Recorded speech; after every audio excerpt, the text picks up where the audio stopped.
श्रूयतां धर्म सर्वस्वं श्रुत्वा चैवावधार्यताम्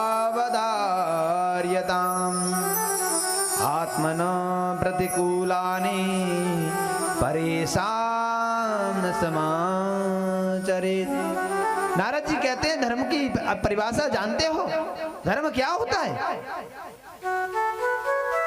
धर्म की परिभाषा नारद जी प्राचीन वरही को समझा रहे हैं। श्रूयताम धर्म सर्वस्वम, या अर्थात श्रेष्ठ धर्म क्या है?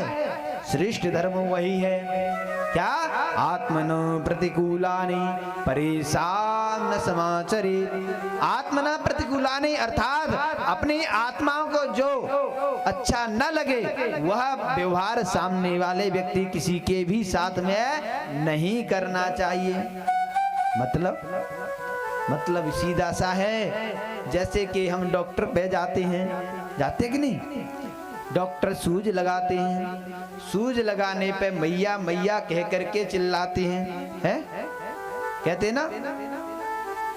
अब सूज, छोटी सी सूज लगाने से हम मैया मैया कह के चिल्लाते हैं, और जिस जीव की गर्दन पर गड़सा चलाएंगे तो क्या उसको वेदना नहीं पहुंचेगी? क्या उस जीव को कष्ट नहीं होगा? क्या उस जीव को दुख नहीं होगा? क्या उस जीव की आत्मा को कष्ट नहीं होगा? इसलिए हे प्राचीन वरही, जो व्यवहार अपने लिए अच्छा नहीं लगता वह व्यवहार किसी भी जीव के साथ में नहीं करना चाहिए। लेकिन फिर भी हम अपने पेट को भरने के लिए, अपने पेट, अपनी तृप्ति के लिए, अपने मन की संतुष्टि के लिए अनेकों जीवों पर गड़सा चलवाते हैं। क्या वो जीवों के ऊपर गड़सा चलता है, क्या उनको वेदना नहीं पहुंचती? लेकिन फिर भी हम जीवों को कटवा करके कैसे चटपटर खा जाते हैं? देखो, हमसे तो अच्छी बुद्धि पशु में होती है। अगर देखा जाए कि हम अच्छे बुद्धिमान हैं, अरे तुमसे तो बुद्धिमान एक पशु है, जो कि भैंस के आगे आप कभी मांस डाल के देख लेना। भैंस के आगे मांस डालोगे तो क्या भैंस खा सकती है? बताइए, भैंस मांस खा सकती है क्या? नहीं, क्योंकि वो जानती है कि मेरा भोजन नहीं है, ये मेरा भोजन नहीं है, मेरा भोजन तो घास है, मेरा भोजन भूसा है, ये मांस मेरा भोजन नहीं है। लेकिन इस मनुष्य की बुद्धि इतनी भ्रष्ट हो गई है, जो कि हम उस जानवरों के, जो जानवर मांस खाने वाले जानवर, उनके भोजन को हम स्वयं कर रहे हैं। हमारे अंदर इतनी बुद्धि नहीं है कि भैंस के बराबर भी हो, फिर भी हम मांस भक्षण कर रहे हैं, है ना?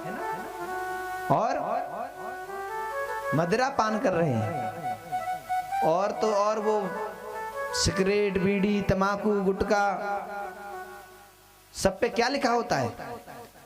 सावधान, इससे जानलेवा है, इससे कैंसर भी हो सकता है, लिखा होता है ना।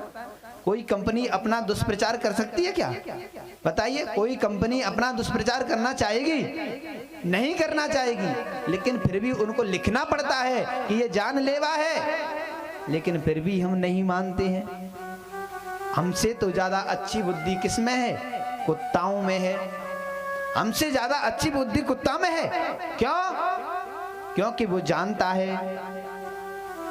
कभी आप एक रोटी एक हाथ में लेकर के, एक हाथ में रोटी लेकर के कुत्ता से कहना, ले कुत्ता रोटी खा, और दूसरे हाथ में डंडा हो, दूसरे हाथ में डंडा हो और कुत्ता से कहना, ले कुत्ता रोटी खा, क्या वो खाने आएगा? बताइए, खा सकता है वो कुत्ता? नहीं खा सकता। क्यों? क्योंकि उसके अंदर बुद्धि है। बुद्धि ये है कि एक हाथ में रोटी जरूर है, लेकिन दूसरे हाथ में डंडा है, इसलिए वो नहीं खा सकता है। लेकिन हमारे अंदर बुद्धि नहीं है कि इसमें साफ लिखा हुआ है कि ये हमारे लिए जानलेवा है, लेकिन फिर भी हम उसे नहीं छोड़ते, हम उसे नहीं त्याग सकते। ऐसा क्या है उसमें जो हम नहीं छोड़ सकते? क्या हमारे लिए खाने पीने के लिए कोई वस्तु की कमी आ गई है?